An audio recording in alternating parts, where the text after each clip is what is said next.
Good morning, everyone, and thank you for joining us for the PMA-CIBC Summit Series.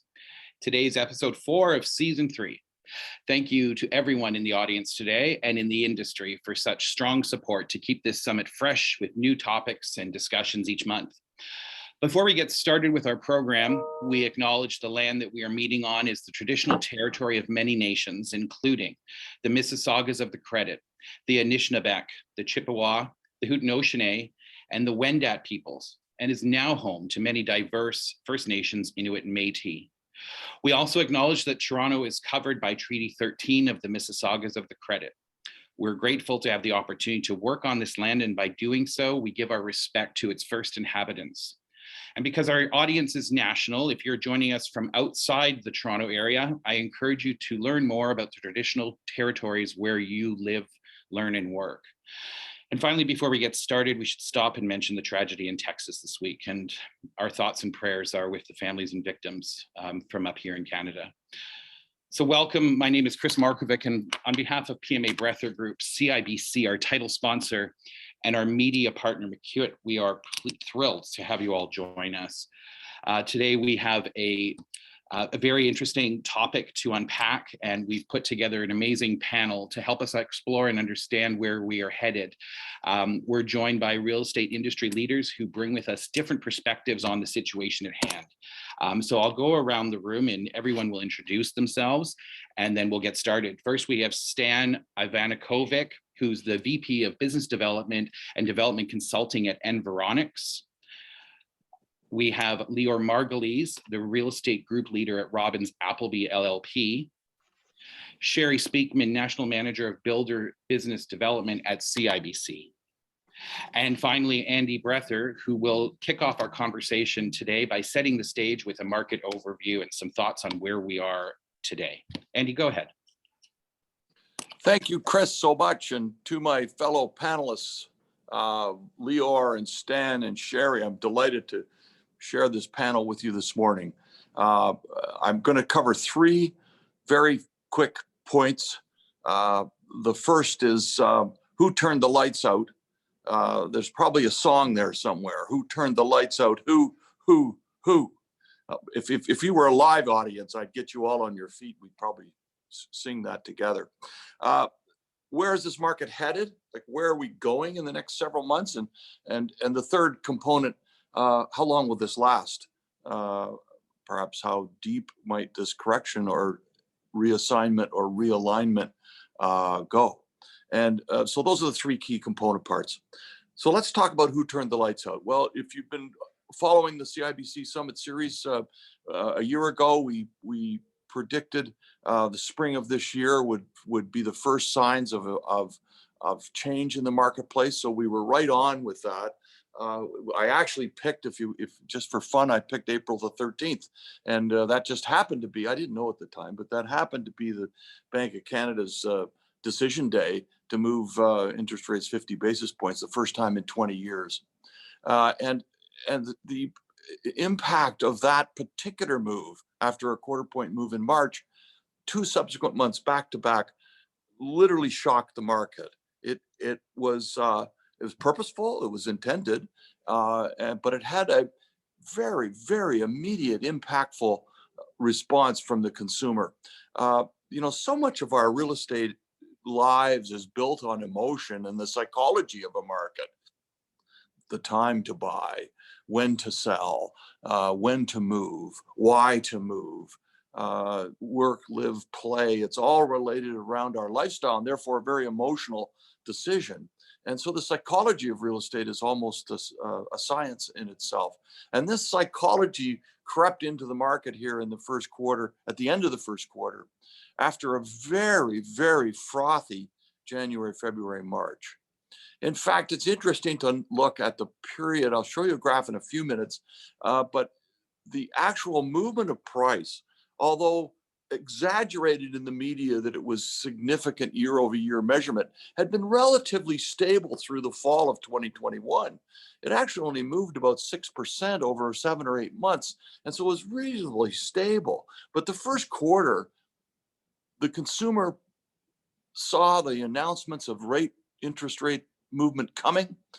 The tight supply that existed throughout the marketplace caused the consumer to say, I got to get in before I'm left out. And in fact, the consumer wanted to get in before rates jumped. And we saw a 15% bump in value in Toronto real estate in the first quarter. Unprecedented, actually, even in the frothy days of COVID and the response of that market through 2020, 2021. We'd never seen a compressed state of incremental value move as we did in the first quarter. This is what the market's reacting to. By April the 13th, that half-point move in interest rates really did shock the system. The movement in 5-year money, I'm sure Sherry will talk to that in terms of the mortgage market itself. But 5-year posted rates are now at least available from CIBC at 4.75%. You add OSFI and I'm at 6.75. And so the approval process against 70% of mortgages that are running as a variable, with those variable rates about to change dramatically, by the way, in the next couple of months. So the impact of the consumer was direct. It was hard hitting. In Toronto, for example, on a typical mortgage, as measured by one of the major banks here in Toronto on a regular basis, their affordability index shows a 1% move is about a $500 a month change in carrying costs. Well, we've had a almost full 2 percentage point movement since last fall, and subsequent almost $1,000 a month movement in mortgages. Well, if you're mostly variable, the impact of this is going to be quite significant right across the board. And we began to feel it. We began to feel a pushback from the consumer on price. That was already occurring in the fall. They lost it completely in the spring, and we all jumped in with a vengeance. So did the bank turn the lights out? Well, it's a combination. It was a combination of the banking move. It probably was too late. They would admit that it was too late, that they should have probably started this in the fall. But it was also the consumer reaction to getting back in this market, and then a subsequent withdrawal from the market. Now, it's a bit of a tale of two cities here. Low rise has been much more dramatically affected in 416 and 905 than high rise. Now, high rise rides out the storm, perhaps. High rise is a longer term investment by the investor to secure a rental product. And to the end user in high rise, he looks to a longer closing, that 3 to 4 year horizon, and therefore perhaps rides out this. He's got a much longer perspective than the shorter term resale market. Supply is changing dramatically, though, and you saw 3,200 units of inventory in the resale market, the lowest in history in January, is now 13,000. We'll hear next week where it will be. It'll probably be closer to 15 range.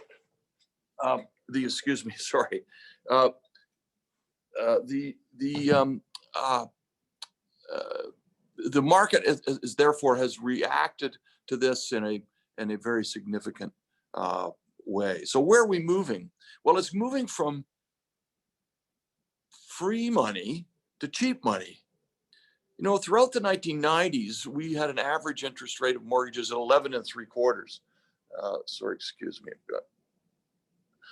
11 3/4%. And in the period of this moment in time, we're about 6.5. So it's going to take some market adjustment to understand and adapt to that dramatically fluctuating rate. I think actually because the good news is and I'll show you quickly on slides, and these slides will be available for you to study at your leisure. But the good news is the power of immigration, the growth within our market continues, and the market psychologically will adapt. They'll get used to the higher rate component. It'll take some time for incomes to catch up a little bit. It's part of the wage inflationary pressures, but at the same time, that is moving in the right direction. So I think we've got a reasonably short cycle, and the short cycle is probably by fall. In other words, we're going to go through a bumpy period between now and fall, stabilizing by the fall. And goodness gracious, as long as we don't tip into recession, which some economists are calling for, I actually don't think will happen, we will find this a very mild adjustment. And this mild adjustment will be that first quarter's froth of about 15%. Now, to some, 15% will be a lot. And in the new housing market, against increased and underlying hard costs, a 15% adjustment is quite significant on the end revenue. In the resale market, you've already seen it come off about 6. Let's have a look at some of these slides for you, and I'll give you a little better picture. Here's Toronto in the position. This is in the world. Housing affordability measured in the world. Vancouver in number 3 position, Toronto number 10. Now this is at year end 2021. And when I showed this graph a year ago, Toronto was actually number 5 and Toronto dropped to number 10. That was the stability in the market showing up through the balance. You can leave that slide up for the moment. If it's still up, I don't know. I don't see it on my screen, but Toronto, it was stable for the period in the latter part of the fall. And then through the period from the first quarter, actually surpassed and moved past Vancouver into actually number 2 of unaffordability if we measure it in the first quarter. Since then, we've had a retraction of about 6.4% in values, and it's slipped back down the chart. This will continue to slip down the chart as prices adjust. Next slide. Next slide. Next slide. Next slide, Leanne. First one went and... It's there, Andy. You might just need to choose your view because it is there. Everybody else can see it, right? Oh, they can see it? Okay. Well, if they can see they it, can. So the next slide is Toronto way ahead, but you don't want to win the race. This is 2000. It's okay. Don't worry about it. This is 2004. Now, this is important because this is the real root cause of the unaffordability within Toronto. I've been preaching this for a long time, but it's been sometimes a hard-fought battle until recently. In 2004, 2005, of course, the non-growth plan was introduced, and the growth plan restricted 905 development or low-rise development dramatically, intensifying product in a higher density form. It worked, but it also drove the underlying price of land of a scarcity and supply constraint to the moon. So in 2004, you paid 100 grand for a 40-foot lot service. Today, you'll pay 800. So you've had this massive change in a 15-year period of the underlying supply side of low-rise product and the push to price. Now it pushed the high-rise price as well because the overall market just followed that. Next slide is the good news slide. 1.2 million immigration expected in the next 3 years, 400,000, 430, 450,000 by 2025, 2024, 25. This is exceptionally good news. And what it does, of course, is fuel the growth. Now, the most interesting part of this is that in 2021, we actually reached our targets, yet we were closed. The country was closed. How the heck did we do that? Well, they were already here. The federal government changed the application for permanent residency to include those temporary workers here and students. It was a surge. 70% of that 400,000 in 2021 were already here, working, living, going to school. They could become permanent residents, and they did. This number will be slipping down to around 50% in 2022. Well, that's great, great news in that they are already here, already working, already looking to participate in the real estate world. So that component still fuels the engine. Next slide, please. This is just, I want you to look at that one gray bar, the below line bar, which is intra-provincial, 64,000 in 2021. This is up to July of last year. That's the only time the data is done on a half-year basis. So this movement out of the city is unprecedented. We had seen over the decade less than 15,000 annual movement intra-provincial, now at 65,000. It'll be interesting to watch, and the July numbers come out, whether, and maybe Stan has some reaction to this or is deeper into this data, whether this is beginning to reverse itself. We feel like it is a little bit, but I don't think it will change much. That work from home and live where I want to live mentality is quite prevalent, I think remains with us. Next slide is income surge. We've seen incomes move quite dramatically, household family income, not nearly enough to capture or stay pace with the price of housing, as you know, but very strong and continuing strong, and part of the underlying inflationary issues that the Bank of Canada will look at. The next slide is the big scare of inflation. at over 7%. And here's where the Bank of Canada could get very aggressive. They have said they're going to be forceful. That's the words they used. And Tiff McCallum said, I'm about to, shock you. And he did with a 50 basis point move in April. The next one is next week, June 1st at Wednesday at 2:00. So that's decision day. Expectation was another 50 basis point move and perhaps a similar move in July. So another full percentage point target. They're trying to get to 2 points. He may ease it off listening to what's going on within these markets right now, where the drop in sales volume has been dramatic. The shaving off of the froth from the first quarter is already happening, and at least in the resale scene. So he may go to just a 1/4 point move. We'd certainly appreciate that. So that's not so dramatic, so hard a hit. But maybe we need the hard hit to get back to more normal base by the fall and go through this particular adjustment. The next slide is the free money to cheap money. That shows you the 21% we had. I was the first one on my block in 1981 to have a 21% mortgage. How thrilling. So I've been there, done that. Of course, it looks still pretty flat, but if we change that graph, as the next slide shows, the immediate bump we've just had in interest rates in April. And this is going to run itself back up to pre-pandemic levels very quickly. Bank of Canada was at 1.75 before the pandemic.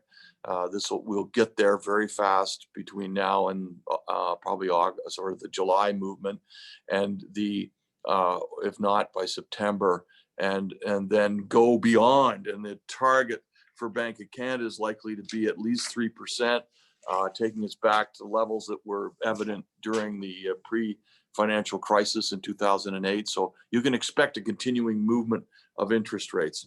And then this final slide is really the wonderful study done by Jean-Pierre Legault of Scotia on how far we're falling behind on supply. So there's the good news out of this. If I can paint a picture of a market adjusting, and can we adjust carefully and softly, because the underlying supply issues remain. There isn't any at the moment. And even though the resale market will move quickly to 20,000 units, that's still under the level of a balanced market or a buyer's market at 25 to 27,000. And the new home market, you just can't turn this ship around that fast unless we have a revolutionary change in provincial and municipal policy. And that's probably needs to be expected in order to do that. But that's going to wait, obviously, till after the election. Sorry, there's one more quick slide, and I'll just show you that change in price. You can see the 6.2% movement in price over the 7 months or 8 months before the year end. That's in 2021.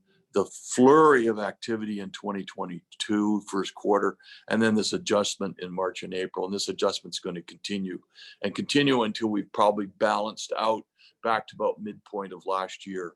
So that's the story. It's an adjustment story. It's not a major correction. I think it's a mild one, but it's a real one. It's a needed one, and we'll have to walk through it. Now, we can't control where these things go. We can only control what we can.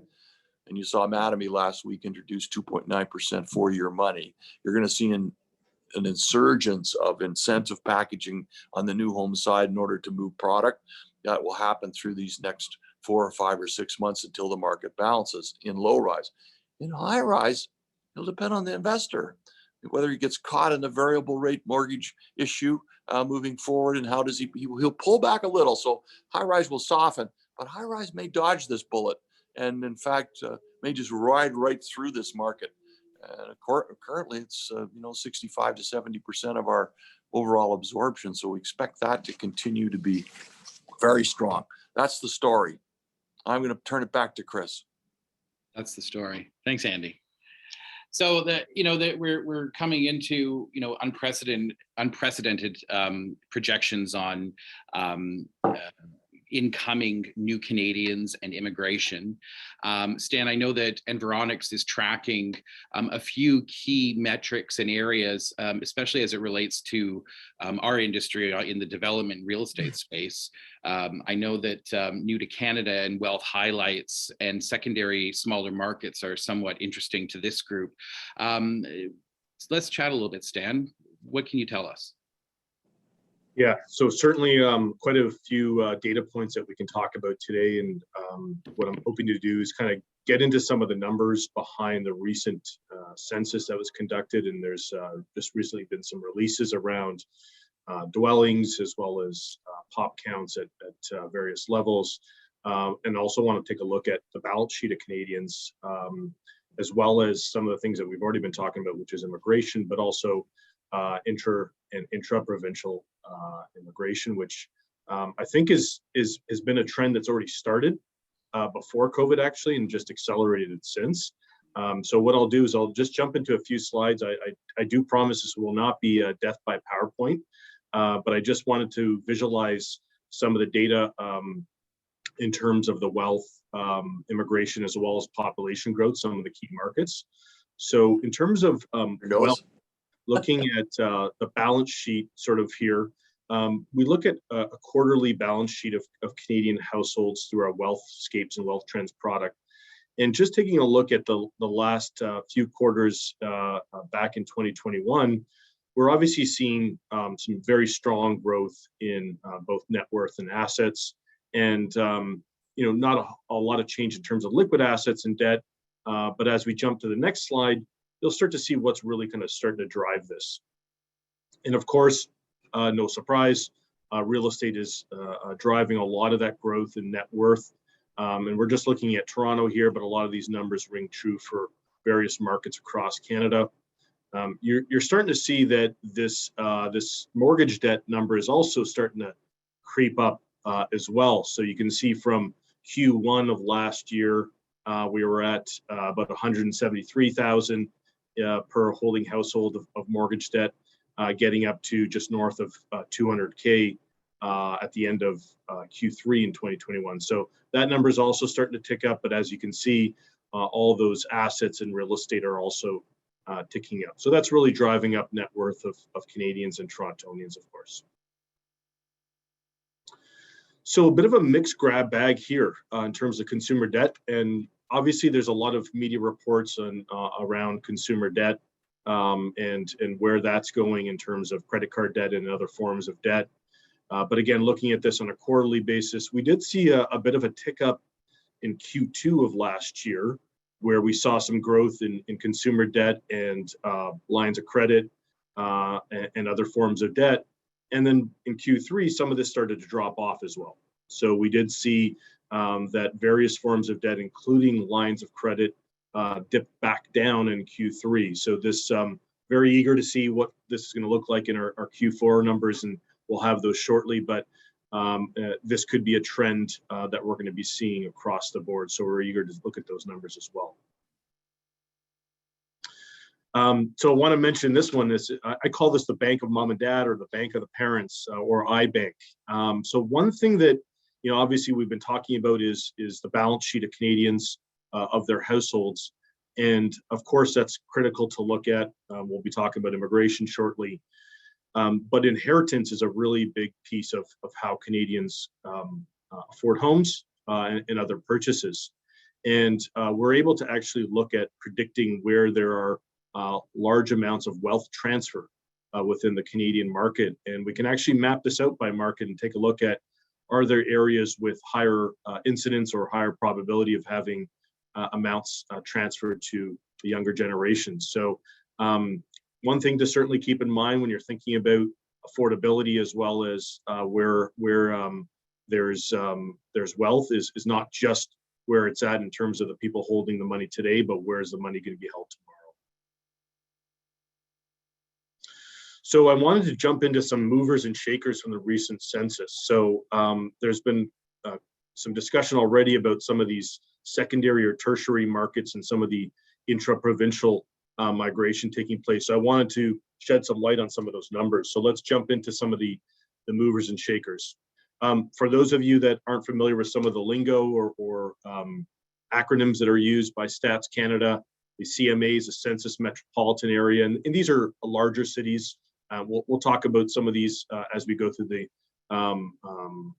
presentation. The census agglomerations are smaller cities.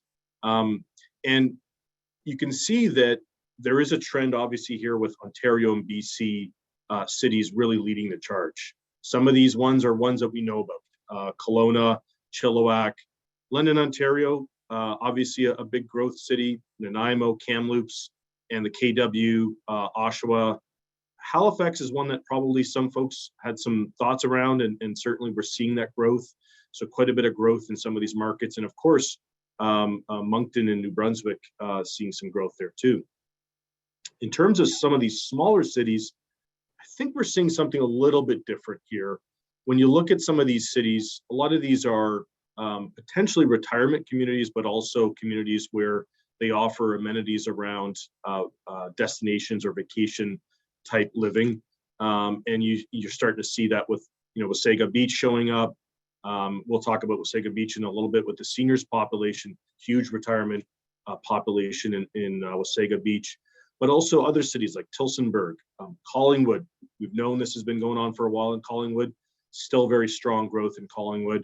And then some of these other cities that you might not be familiar with in terms of their growth, like Steinbach and Saint-Agathe in Quebec, are also seeing very strong growth. So definitely some of that intra-provincial migration is taking place, whether it's aging population, remote work, and so on and so forth.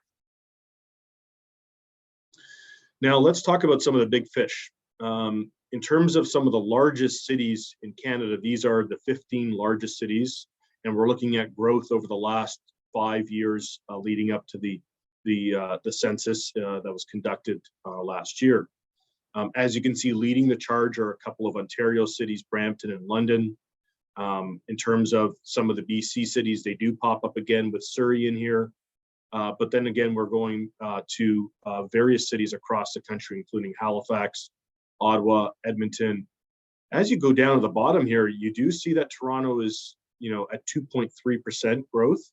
We're going to talk about Toronto a little bit more because it really is a tale of two tapes in Toronto. And then Mississauga is seeing actually negative growth over the last census. So what's driving some of the growth in the Toronto CMA or the Greater Toronto Area? As you can see, Milton, which was even growing substantially over the last census, is continuing extremely strong growth at over 20% growth. Still solid in Oakville and Brampton, and then Ajax and Vaughan. And then some of the smaller secondary sort of cities or markets in and around the Toronto area also have been growing for a while. Of course, the Simcoe area and East Gwillimbury, Caledon, King Township, Mono, still seeing a lot of really strong growth. And then some of those areas that have seen growth in the past, like Halton Hills and Uxbridge, have slowed down a little bit.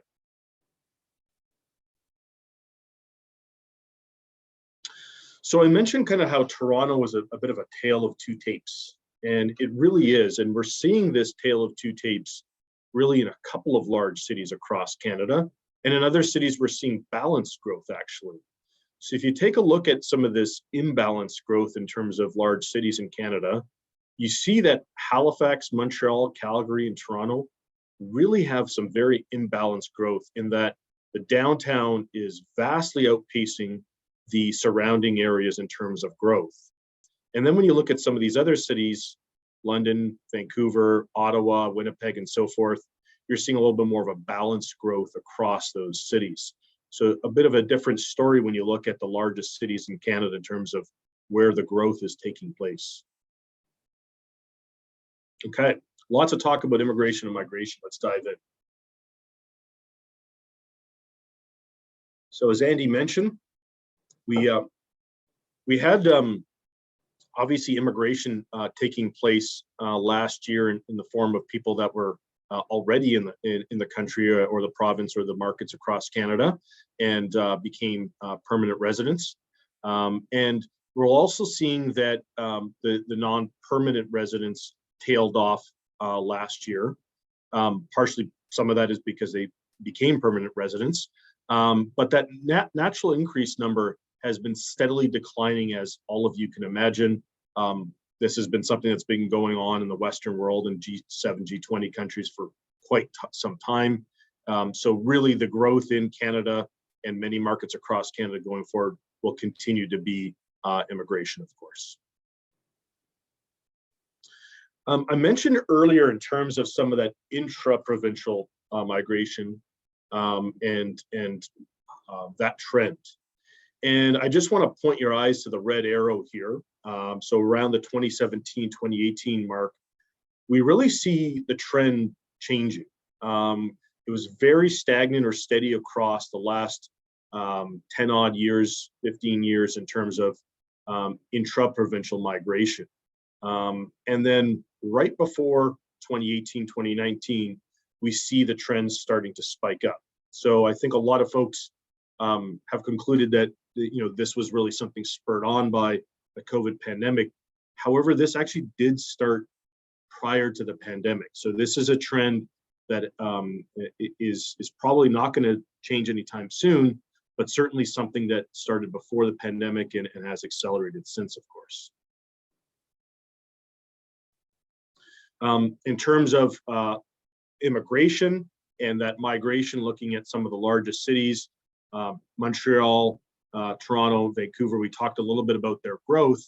But one thing to note is the Toronto CMA actually had a negative internal migration of 4.5% leading up to the last census. You can see Montreal and Vancouver a little bit lower. Of course, as Andy had kind of showcased a little earlier, Toronto is still driving a lot of growth from international migration. That won't change likely anytime in the future. So although these numbers show some figures around net intraprovincial migration, negative numbers, certainly the international migration is strong. Just want to spend a couple of minutes on the seniors population in terms of what's happening there, just to paint a bit of a picture, because this, of course, has an impact on real estate and housing and some of the needs here. So as many of you know, Canada's aging population has been a trend that's been going on for quite some time. There is some reduction in the working age population in certain age cohorts within Canada. But as you can see, that aging population in that 70 to 75, 75 to 80 range is really growing strongly. This, of course, has lots of impacts on housing and demand for housing, certain types of housing in the real estate market. So something for us to keep an eye on. These are trends that won't be reversed, of course, even with immigration and migration through the provinces and markets, but certainly something for us to take a look at in terms of needs of some of the seniors population as well.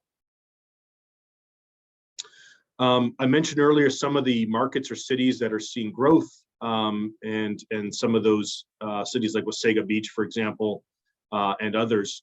So where's the older population living today, and where is that growth? I wanted to just kind of showcase a few cities: Trois-Rivières, Nanaimo, St. Catharines, obviously, Belleville. All these are markets that have high populations, older populations, where some of the lowest markets are, Calgary, Edmonton, Saskatoon, some of those prairie provinces, as we're all pretty familiar with. And then just kind of zeroing in on some of those markets that really do have an aging population: Parksville, BC, Elliott Lake, who many of you know in Northern Ontario has many retirement communities and markets these retirement communities. Wasaga Beach, almost 35% of the population over 65 plus now. So this is a trend that's going to continue. And then a couple of other ones here like Cobourg, Shawinigan in Quebec, and Penticton, BC are also, up in that 1/3 of the market being over 65 as well. So in terms of, where the seniors population is settling, obviously we are seeing the suburban population overrepresented for seniors. This is something that we see in Montreal and Vancouver. In Toronto, it's a little bit of a tale of two tapes, a little bit closer, but certainly seniors populations are settling in different areas and different markets. And of course, seniors are well over indexed for living in dwellings over 5 stories. So something always to keep in mind as well. And then you can see in terms of the growth, where that growth is actually happening, substantial growth of aging population in suburban areas. So although it's pretty close in terms of where folks are at today, that growth is really happening in the suburban areas in terms of aging population in Canada and those major cities. So something also an interesting trend that won't reverse anytime soon either. So hopefully that was helpful to kind of get a bit of insight in terms of the balance sheet of Canadians, some of the growth cities and markets across Canada, as well as understanding a little bit about migration and our aging population. Thanks, Dan. This looking at some of those charts up on your presentation, we see that correlation between these markets. Like I think what some of the fastest growing and highest appreciating counties and regions in southern and central Ontario were like Simcoe County. So that captures Wasaga Beach, which you talked a lot about, in Collingwood and Gwillimbury and Bradford. So it'll be interesting to see. Actually, Andy, what are your thoughts on that correlation between the high number propensity of immigration into those areas, coupled with where the values are and then where we are today? Do you think that those markets are going to see similar unfrothing, if you will? Well, we've always said Collingwood goes as Toronto goes, because it's the movement of capital from the urban center to by an aging population to a market like Collingwood. But they're pretty special, and they've got lots of flexibility and significant equity. So they have the ability to take the move and are taking that move. And that market will continue to be there. The crowd that moved, that drove till they qualified, is the one that might change slightly. That will be probably impactful a bit in small town Ontario. And we may see, and I think you're already feeling it, a little sense of movement back to the city. But once you've made this move, and given a market that's in a kind of correcting environment, they're likely to stay put. So the short term is not going to see much change, and the aging population is going to continue to move equity. So some of these key areas, Wasaga, Collingwood, even Midland, Penetang, mid Barrie for sure, Horseshoe Valley, these areas are going to maintain really strong markets for a pre-retirement, retirement market that is, as Stan pointed out, a really strong growth. Will values fluctuate? Maybe slightly, but it'll all be related to an equity move, which there's lots of. So, someone's moving down, cashing out. If this market slows off in Toronto, it'll slow off in those markets, but the general movement won't be impacted significantly. Right. I want to jump ahead now to where we are today, and really to kind of dig into a little bit of what's really going on, and what we gathered a panel that come from different parts of our business, and it'd be interesting to see if there's any similarity between that experience. Sherry, is it okay if we start with you? Sure. Yeah. So what are you hearing? What are your clients telling you right now, and where are they showing interest in this market today? What change have you seen in the last, 2 weeks, 1 month, 6 weeks type of thing? Well, it's still to some degree price driving the purchaser.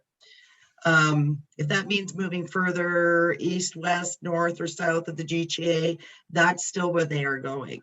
With interest rates going up, the size of mortgage they can qualify for actually goes down.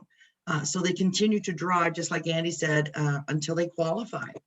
It's still to a large degree about affordability. And with that affordability, and Lior, this is where I'm going to pick on you now. With that affordability and there's impact on the pocketbook monthly, and I think there's a lot of questions going on out there, Lior, around what's going on with OSFI. What are your thoughts on where it's at? I don't deal with OSFI. I know they have they've had a mandate, them and CMHC over the last few years to avoid the 2009 type of meltdown in the financial markets. And that's why they brought in those regulations a few years ago. And but I haven't heard anything on the OSFI side. You know, what's driving things here on our side is really the perfect storm from builders, which is no surprise to anybody, is the rising interest rates, which are making houses more unaffordable, and the rising construction costs that are making builders needing additional revenues to make their projects go. And you're seeing a lot of shakeup in the market right now. I have numerous projects that are in difficulty right now. And that's what's driving the market right now. Builders that are being faced with slowing sales, sales that don't allow them to make a project financially viable, and searching for solutions. And in my practice, you know, I act, it's a split practice. I act for developers on low and high rise, and I act for construction lenders. And we're seeing, you know, problems on both sides because lenders are being concerned about closing risk, like the things that Sherry mentioned, in terms of people's ability to now qualify and close. And they're concerned about the rising costs and the cost overruns and making the projects problematic. So I see the next 6 months as very turbulent. I welcomed Andy's predictions that the fall will level things out and things will be good. And I hope he's right. You know, I've been around a long time, and we haven't had a real crunch, a real crash for almost 30 years. The current situation on the construction cost side, and now the strikes and the increase in costs, is I think we're going to have a serious. We're having serious issues already. I see them across my desk, and I don't see those going away anytime soon. The supply issue is not going to get corrected in the next few months. The pricing is not going to get corrected. We're going to have in the next 6 weeks, all these trades are now settling their numbers. They're looking for huge numbers, 25, 35% increases. I have projects where we have fixed price contracts. I have one project that was out of the ground, and major trades came back and said, well, thank you. Your concrete is no longer 3 million, it's now 5 million. I know I signed a contract, so sue me. And we're seeing that the blackmail, both on the low rise side and the high rise side. And that is just causing havoc for existing projects and projects trying to get off the ground. So, we'll talk about the government intervention a little later, but this is a serious, I see this as, honestly, as a serious crisis, both from a financial perspective, a selling perspective, and a construction perspective. Now, in those meetings and in those conversations you're having, Lior, like, are you seeing any glimmer of hope, or, you know, a what if type of conversation maybe coming from a couple of clients where they're trying to get in front of it? And do you have any sort of, you know, maybe we can borrow some of that advice or steal their ideas? Like, are you hearing any small glimmers of hope where some of your developer clients are saying, okay, this is where we're at, it's coming at us fast, let's try? Have you seen any of that yet? Well, of course, people are trying to keep their projects going or off the ground. And the only way to do that with costs being increased is to increase your revenue side. It's not, you don't have to be John Maynard Keynes to figure this out. And that's why you're seeing either projects being canceled, and low rise and high rise, and sites being sold to new developers that will relaunch at higher prices, or in many cases, you're seeing developers going back either where they have an early termination condition, where they have the right to terminate if they can't get financing. And of course, you cannot get financing if your project is not financially viable and is going to produce a return of, say, 9 to 12%. No bank is going to lend you on that. So you're seeing a lot of builders going to their clients and saying, look, I want to move ahead, but I'm not going to lose money, or I need to make some modest return, and we have to find a way to do it. And the way to do it is, I'll kick in some money, I'll take a lower return, but you've got to raise your prices. And this is causing havoc out there because purchasers are really pissed off. I don't blame them. They're saying they're being squeezed. You know, I'm getting this from the Ministry of Government Services. I'm getting this from HICRA. I'm getting this from lawyers who act for purchasers. We had, this is an amazing story. We had a lawyers convention, and they were talking about the new regulations where the government is trying to hammer bad builders who are raising prices or squeezing purchasers unethically. And this lawyer, he'll remain nameless, but he writes for the Star. And he came down on all these builders are all squeezing purchasers. They're all unethical. They should have their licenses. You know, some of the recommendations were to freeze a project that's been canceled. You can't go and relaunch for 2 years. He says 2 years isn't enough. It should be 5 years. There was a suggestion that penalties for bad builders, whatever those are, should be increased to $100,000 per builder. He said we should make them 500,000. And everybody on the panel said, yeah, this is right. We got to do something to protect our purchasers. Well, nobody at the panel talked about who's going to protect the builders who have to build these things. Are they supposed to build them for free? So that's the mood out there. And the government, unfortunately, has been very supportive of our industry, but has to deal with this mood. And that's why you've seen all these regulations coming out, HICRA coming out with investigations of these projects. So all I can say is it's a very challenging environment. And yes, you can try and raise prices. You try and do it. Anyways, we can talk about it later, but that's the only thing you can do. Or you cancel the project and you sell it to somebody else, or you relaunch if you can, or you end up with lawsuits. It's a very difficult time right now for builders. Andy, I want to bring you into this. Is this something that you think is going to happen, or you're seeing it across the board equally, or are there certain pockets of nuances or notable inconsistencies here that might be, again, I'm going to go back to that glimmer of hope comment or sentiment? Well, I think there's a clear glimmer of hope in single family detached housing, different from entry level or townhouse product. We had a real surge in towns and semis, for example, that if I don't have that data top of my head, but I'm sure I could prove that the escalation in value of a townhouse and semi was exponentially higher than it was for single family or high-rise condo. And that area is very sensitive to this change. And that's where there'll be some significant challenge in towns, stacked towns, back-to-back towns, semis that had sold and maybe underwater in this market. The move-up market, or in fact, in some cases, the move-down market, is actually much healthier. And so the single-family market, where there is significant demand, it's the tightest of supply, but it is also very significant demand, and that demand continues. Now, what are the things we can control? This will be really the crux of the matter as we go forward into the summer of, well, I'll call it Lior's turbulent summer, which it will be. Where are the things that we can control? Historically, builder, developer, municipality have worked together to try to find answers to mitigate some of these corrections that are about to happen. So you'll see that occurring. You'll see adjustments or incentives made. We won't see the movement in price despite the underlying pressures of cost that will cause then less product to come to market, because you're just not going to enter it. Even in the high-rise side, you may not want to enter into this market of turbulence, so you'll pull back. That's also part of the adjustment that will take place.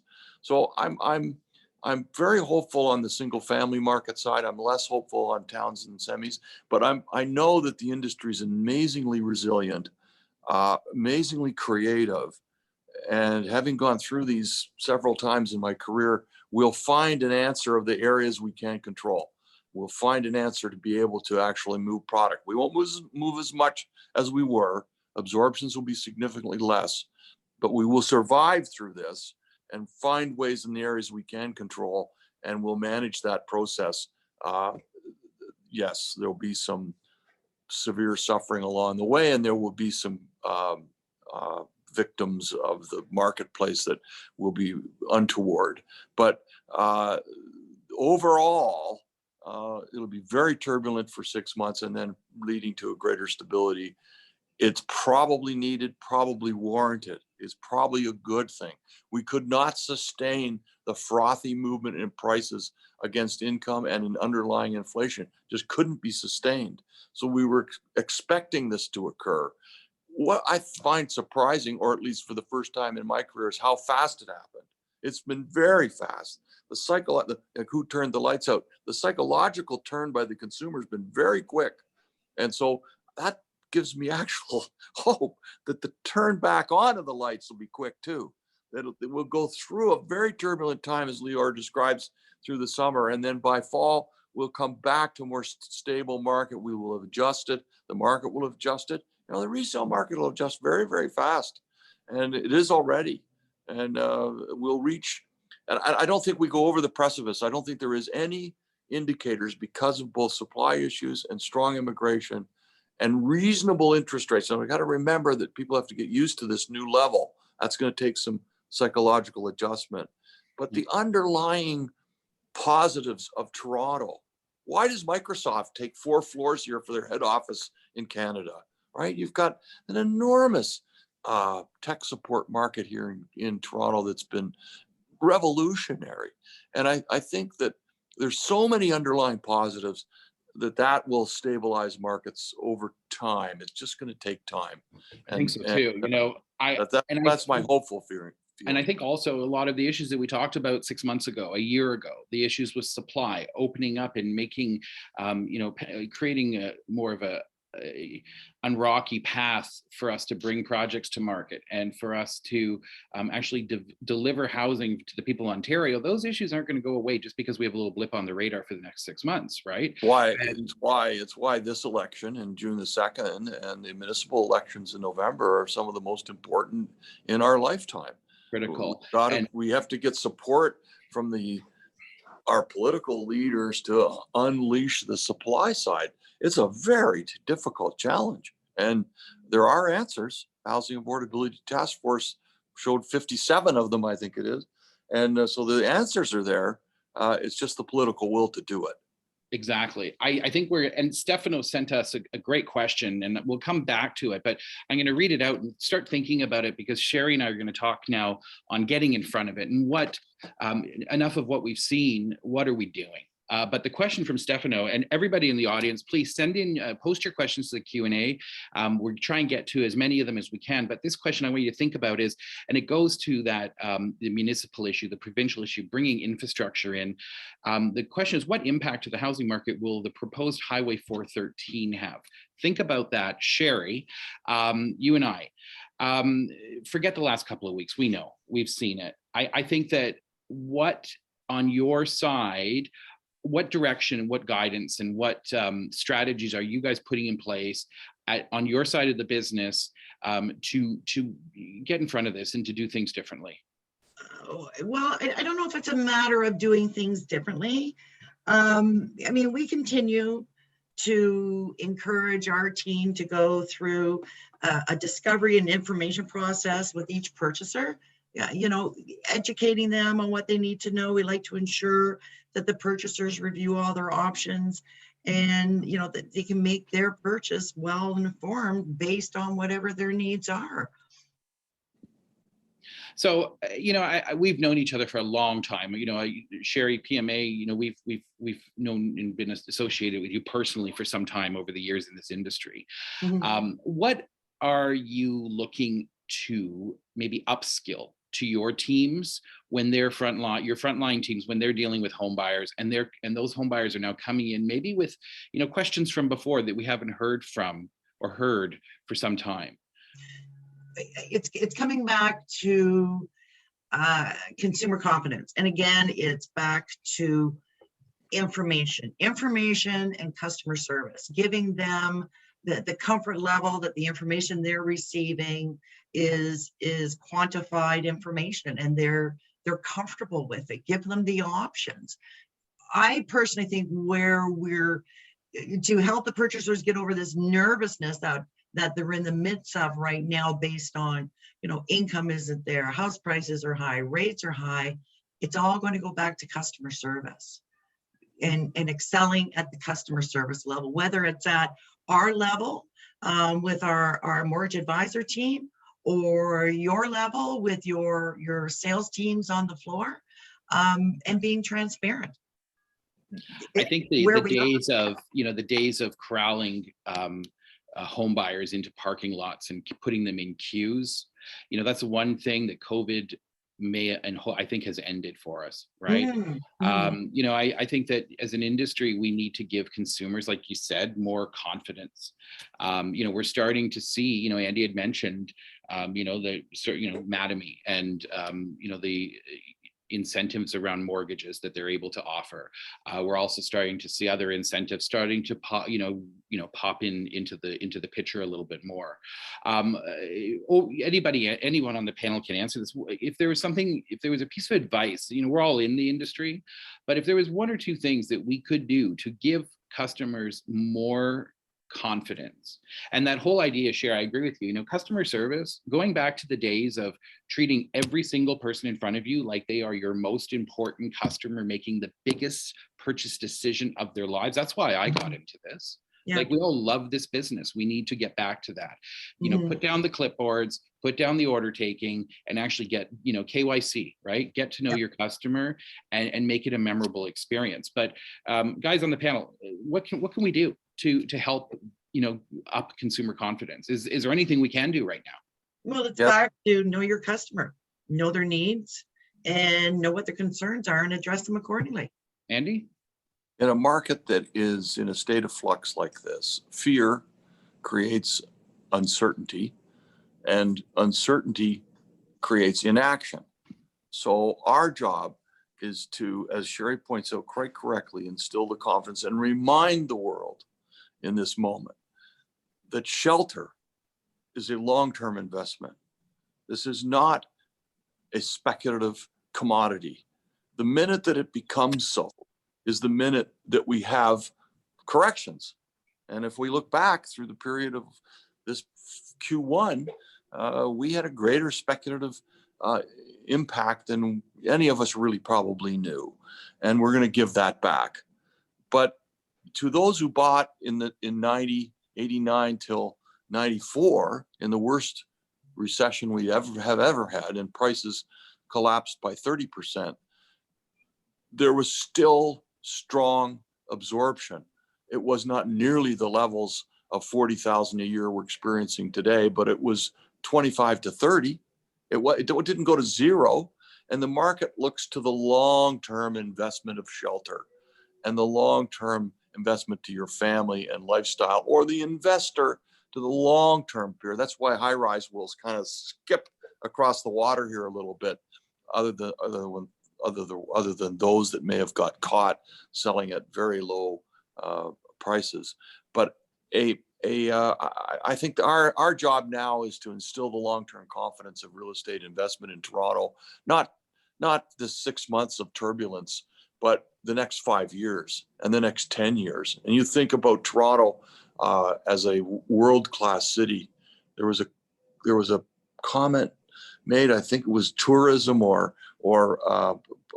probably from the mayor a week or two ago, that I saw that Toronto, investigated on Google around the world, reached the top 3 of cities being looked at around the world by people looking at either visiting, moving, investing, being part of this great city. It's an amazing place. This has become an amazing place. We are on the world stage, and it will be an amazing place to put your money, and think of it 5 years from now, not this next 6 months.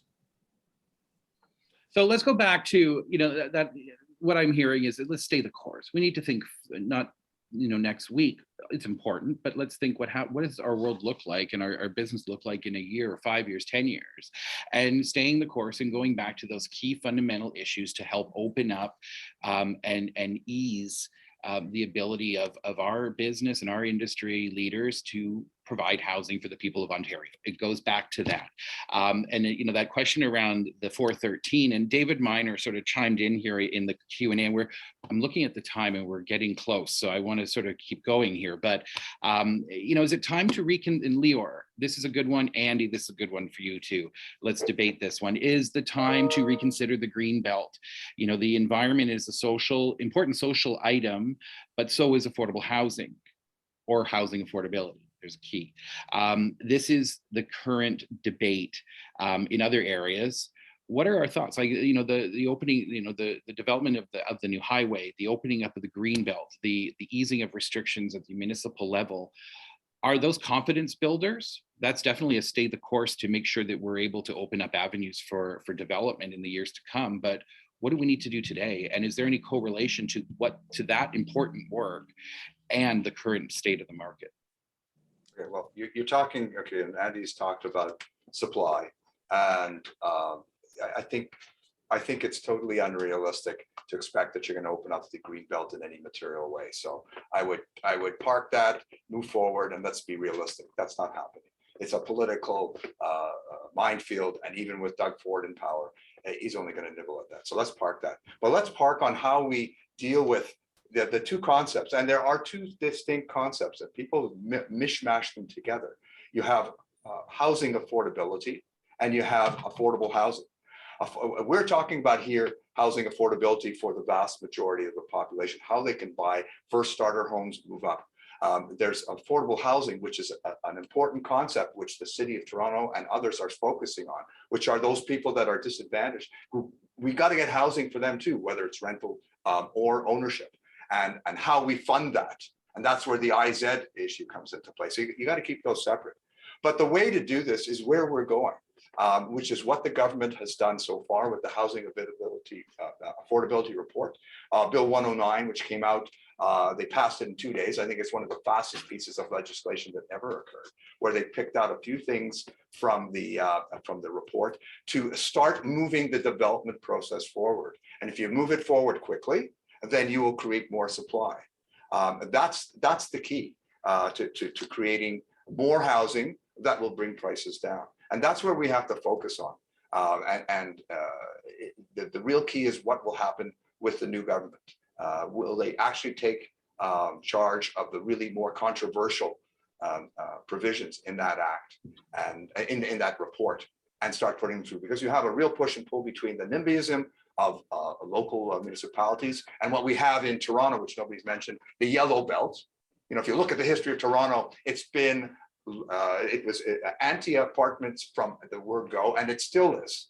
And you have these vast swaths of single family dwelling that take up 70% of the area. And if you live with that, you'll never grow the city. So we've got to get through that. And that's what the housing ability report did. And I think we have to get on that bandwagon. And we have to garner not only, and the way to get the government to do that is if you get public support. The government rules by public support. If it's in the Star and it's bad, suddenly we have an issue with Tarion. If it's in the Star and they say it's good, then the government moves forward. And that's where the industry has to focus on getting the public to understand the route is not developers making too much money, but it's developers losing money and getting tied up in 10-year greenbelt projects and 5-year high-rise projects. That's what we have to focus on, and that's what Bill has been trying, and that's what that's where the answer is. And I'm very hopeful because I think this government will get re-elected, and I think they have a mandate to break the law, the municipal logjam, and that's the real hope. I would agree with Lior on everything he said. I would only add that the green belt is completely sacrosanct and is not something we're going to even nibble at, Lior. I have a concept that was developed actually by Brian Johnson, former CEO of Mattamy, and absolutely spectacular idea of how to deal with the green belt. And it's not the time that could be a whole other discussion. I want to just comment on the difference between housing affordability and affordable housing. I was part of a charrette the other day for half a day with some incredible people in all walks of life in the city of Toronto, sanctioned by the Yonge Street Mission. And 40% of Torontonians who are in poverty are trapped there generationally, from generation to generation, and never get out. And if you think about some of the issues that must cause, from not only economic survival level, but also mental health issues, crime, and other challenges that we have in the city, 40% are trapped in that poverty cycle forever and never get out. So we have a real challenge in this wealthiest city in the world, one of, to try to work towards, the inclusionary zoning is challenging, and it's a very difficult thing for the high-rise world to adapt to. But that's one answer that in fact has to be exploited and expanded, and in the provision of how do we provide not necessarily just affordable housing, because that's only part of it, but the deep affordability, the one that people are trapped in the poverty cycle. So very, very important part not to forget. And I think the industry can play a really key role there. 413 is part of the infrastructure story. That's part of the subway story. It's part of transit story. And it's enormously important to keep investing. Frankly, I can't remember where we'd invested in a new highway other than 407 that was done by International Consortium as a toll road in the last 30 years. This is be the first one. Expanding, yes, the 404. Expanding, yes, the 401. But no new highway? Goodness gracious. And what's our population growth been? We have now a conurbation here of 9.7 million people. It's just kind of unbelievable how far behind we've been on the infrastructure story. So that's really important. I agree with Lior completely. Some of the answers are there. When it takes 10 years to buy a piece of dirt, get it approved, and finally put a shovel in the ground. You know what? I can do that in Houston, 16 months. And Houston's the same GDP, the same size city. Now it's a total different environment, but they have a thing they call exclusionary zoning. So in markets, I can go into almost any marketplace within Houston, and I can, as long as I got water, I can almost do whatever I want, as the community will agree. Now think of Rosedale, one of the great wealthiest communities in Canada, and walk the streets of Rosedale this weekend and see how the transition of housing form in Rosedale has occurred over 100 years. From a mixed bag of rental, 4-story to Main Street high rise, to infill product that happened over time, mansions that were turned into condos that were turned back into mansions. And you've got this incredibly vibrant and the most desirable, highest priced real estate in the country. Couldn't we use the Rosedale example and apply it elsewhere? You'll get real pushback on the neighborhoods of single family dominance to allow this to happen. But philosophically, it makes for a spectacular neighborhood, and it makes for a great living environment when you mix the housing forms rather than having this homogeneous zoning by restriction policies that we've lived with so long. So the answers are there. We just have to have the political will to do it. I think we have it. I need to wrap us up. So in order to do that, I'm going to just one final question. Everyone's going to give me an answer, and it's the advice question. So if you could give a piece of advice to everyone in this audience, what's it going to be? Lior, then Andy, then Stan, then Sherry. We'll finish with you. Okay. I have 4 pieces of advice. Number 1, don't market too early. Match your revenues and expenses. Those are the problem projects I have because they marketed too early. Everybody knows about that. Number 2, update your mortgage approvals. That'll tell you who's going to be able to close, and it might also weed out purchasers that would allow you to resell at market prices. Number 3, you've got to be transparent and open with your purchasers where you're having problems, whether it's timing, whether it's pricing. You got to be as transparent as possible, both from a marketing perspective and your credibility with HCRA and Terrian. And lastly, where you have a problem project, be early in your discussions with your purchasers and be open and transparent with HCRA and Terrian. HCRA is being very, very vigilant in terms of these cancellations, and they will come down very hard on you if they feel that you've been mistreating your purchasers. So they're looking at a broad range of ethics, and so I recommend to you strongly to be clean, ethical, and open with them early. Communicate. Communicate. Andy? Oh, Anything? real, I'll probably be simple. I probably used up too much time today, but don't be overwhelmed by the things you can't control. You and I can't control the levels of interest rates, the war in Ukraine, the impact of supply chains. These are things that are causing some of this turbulence and increased costs of inflation. We can't control any of those. I can control how I run my business, how I react to the people around me, how I look at the very basics of my business and what I need to do to follow the things I can control. And as long as I do those and communicate them effectively to all the various parties involved, we will get through this in a very, very positive way.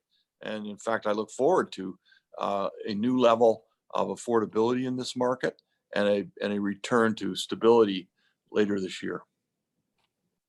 Stan?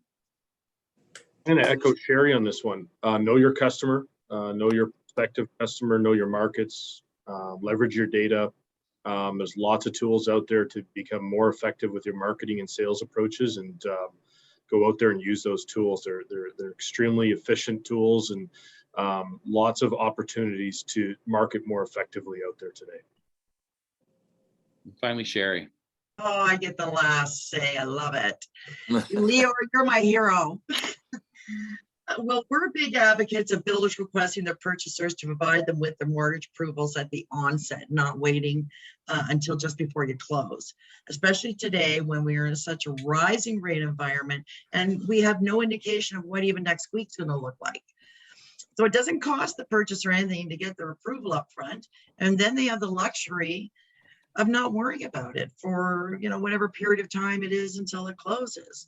It's also how the builders are managing their closing risk. This way they know, you know, like Leo said, who's going to close and who's going to be a problem, and, you know, having to scramble at the last minute for resources. Pre-approvals just have no value and will provide absolutely no assurance or comfort.